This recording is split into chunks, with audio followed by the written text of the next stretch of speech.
Parliament ఎన్నికలు సమీపిస్తున్న వేళ ఏజెన్సీ ప్రాంతమైన భద్రాచలం పోలీసులు కట్టుదిట్టమైన భద్రత ఏర్పాట్లు చేశారు. భద్రాచలం ప్రాంతానికి ఆనుకొని ఉన్న మావోయిస్టు ప్రభావిత రాష్ట్రాలైన ఛత్తీస్గఢ్, మహారాష్ట్ర, ఒడిశా, ఆంధ్ర ప్రాంతాల నుండి వాహనాలు భద్రాచలం పట్టణం మీదుగా తెలంగాణలోకి ప్రవేశిస్తున్న నేపథ్యంలో పోలీసు ఉన్నతాధికారులు భద్రతను మరింత కట్టుదిట్టం చేశారు. లోక్సభ ఎన్నికలను బహిష్కరించాలని పలుమార్లు మావోయిస్టులు లేఖలు విడుదల చేసిన నేపథ్యంలో మావోయిస్టు ప్రభావిత ప్రాంతాల నుంచి వచ్చే వాహనాలను క్షుణ్ణంగా తనిఖీ చేస్తూ సరైన పత్రాలు లేని వాహనాలను సీజ్ చేస్తూ పోలీసు స్టేషన్కు తరలిస్తున్నారు.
బస్తీ దవాఖానా ఉద్యోగుల సమస్యల పరిష్కరించాలని కోరుతూ టీజేఏసీ చైర్మన్, టీజేఏఎస్ ప్రెసిడెంట్ బస్తీ దవాఖానా ఉద్యోగులు ఆలీఖాన్ ఉప్పలయ్యతో కలిసి ప్రొఫెసర్ కోదండరాం వినతి పత్రం అందజేశారు.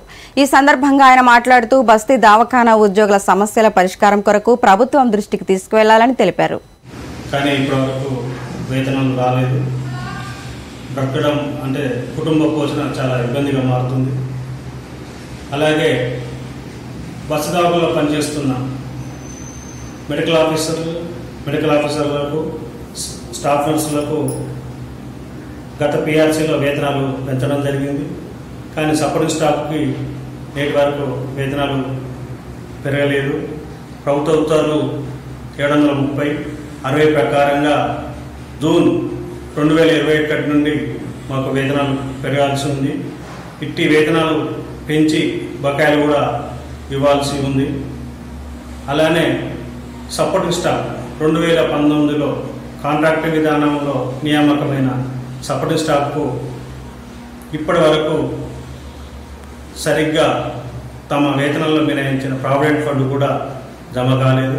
ఇట్టి అంశాలను ప్రభుత్వం దృష్టికి తీసుకెళ్లి పరిష్కారం కొరకు ఈరోజు గౌరవనీయులు కోదండరాం సార్ గారి స్వగృహంకి వెళ్ళి ఇటు సమస్యలు వారి దృష్టికి తీసుకెళ్లడం జరిగింది.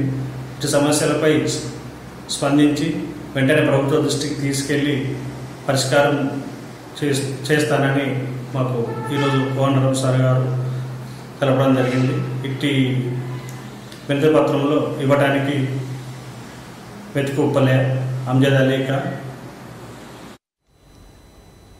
ప్రధానమంత్రి నరేంద్ర మోదీ గారి నాయకత్వంలో దేశం అన్ని రంగాల్లో అభివృద్ధి చెందిందని బీజేపీ మంచిర్యాల జిల్లా అధ్యక్షులు రఘునాథ్ వెరబలి అన్నారు. దండేపల్లి మండలం వెల్గనూరు గ్రామంలో ఎన్నికల ప్రచారం ప్రారంభించారు. ఈ సందర్భంగా రఘునాథ్ మాట్లాడుతూ అన్ని వర్గాల ప్రజల కోసం వివిధ సంక్షేమ పథకాలు అమలు చేసిన ఘనత మోదీదే అన్నారు.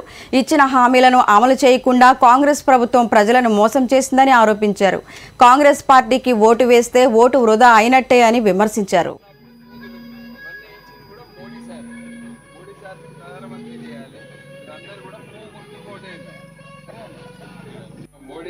ప్రధానమంత్రి చేయాలి, మళ్ళా చేయాలి కదా మోడీని. సరే మోడీ ఓట్లు ఇవి మన వేరే ఓట్లు కావాలి. పార్లమెంట్ ఎన్నికల దృష్ట్యా ఈరోజు దండపల్లి మండలం వెల్గనూరు గ్రామంలో ఇంటింటికి వెళ్ళి నరేంద్ర మోదీ గారి ప్రభుత్వం గత 10 సంవత్సరాల్లో చేసిన అభివృద్ధి కార్యక్రమాలు, సంక్షేమ పథకాల గురించి ప్రజలకు చెప్పడం జరిగింది. రాబోయే రోజుల్లో మన ప్రాంతం నుంచి కూడా, మన పెద్దపల్లి నుంచి కూడా లోక్సభకు బీజేపీ ఎంపీని పంపితే ఇక్కడ ఎక్కువ అభివృద్ధి కార్యక్రమాలు చేసే అవకాశం ఉంటుంది. కాంగ్రెస్ పార్టీ గెలిచేది లేదు, సచ్చేది లేదు. కాంగ్రెస్ పార్టీకి ఓటేస్తే అది ఓటు చెత్తబుట్టలేసినట్టే. టీఆర్ఎస్ పార్టీ ఈ ఎన్నికలల్లో పోటీ లేనేలేదు. ఈ ఎన్నికలల్లో మెయిన్గా కాంగ్రెస్ బీజేపీ మధ్యలో నడుస్తుంది కనుక ఈ ప్రాంతం నుంచి కూడా మనం బీజేపీ ఎంపీని పంపితే నరేంద్ర మోదీ గారు ఖచ్చితంగా మరోసారి ప్రధానమంత్రి అవుతారు. మూడోసారి కూడా బీజేపీ ప్రభుత్వం ఏర్పడుతుంది. కానీ బీజేపీ ప్రభుత్వానికి మన పెద్దపల్లి పార్లమెంట్ నుంచి ఎంపీని పంపితే మనం ఇంకా ఎక్కువ కార్యక్రమాలు చేయొచ్చు, ఇంకా ఎక్కువ అభివృద్ధి కార్యక్రమాలు చేయొచ్చు అని ప్రజలకు వివరించడం జరిగింది. ప్రధానమంత్రి నరేంద్ర మోదీ గారు ఈ దేశ వికసిత్ భారత్ కొరకు వారే పెద్ద గ్యారంటీ. ఈ దేశం అభివృద్ధి కావాలంటే నరేంద్ర మోదీ గారి నాయకత్వంలోనే అవుతుంది. కాంగ్రెస్ పార్టీ 420 పార్టీ, ఎన్నికలప్పుడు గ్యారంటీల పేరు మీద మోసం చేసిన పార్టీ కాంగ్రెస్ పార్టీ. మహిళలకు డిసెంబర్ 9 నుంచి నెలకు 2,500 రూపాయలు ఇస్తామన్నారు. 4 నెలలు అయింది. అంటే ప్రతి మహిళా ఖాతాలో 10,000 రూపాయలు వేయాలి. 2 లక్షల రూపాయల రుణమాఫీ అని చెప్పారు. ఇట్లా ఎన్నికల సమయంలో అనేక హామీలు ఇచ్చి మోసం చేసిన పార్టీ కాంగ్రెస్ పార్టీ. ఈ దేశానికి అతిపెద్ద గ్యారంటీ నరేంద్ర మోదీ. వికసిత్ భారత్ కావాలి అంటే నరేంద్ర మోదీ గారి ప్రభుత్వం కావాలి. అందుకనే రాబోయే రోజుల్లో అందరూ కూడా ఈరోజు మనము చూసుకుంటే అయోధ్యల భవ్యమైన రామ మందిరము, ఆర్టికల్ 370 ఇటువంటి అన్నీ కూడా నరేంద్ర మోదీ గారి నాయకత్వంలో అయింది. రాబోయే పార్లమెంట్ ఎన్నికల్లో మన మంచిర్యాల నియోజకవర్గం నుంచి మన పెద్దపల్లి పార్లమెంట్ ఎంపీని పార్లమెంట్కి పంపితే ఇక్కడ ఎక్కువ అభివృద్ధి చేయొచ్చని ప్రజలందరినీ కోరుతున్నాము. ఖచ్చితంగా రాబోయే ఎన్నికల్లో భారతీయ జనతా పార్టీ అభ్యర్థి గోమాస శ్రీనివాస్ గారిని పెద్ద ఎత్తున గెలిపించాల్సిందిగా ప్రజలందరినీ కూడా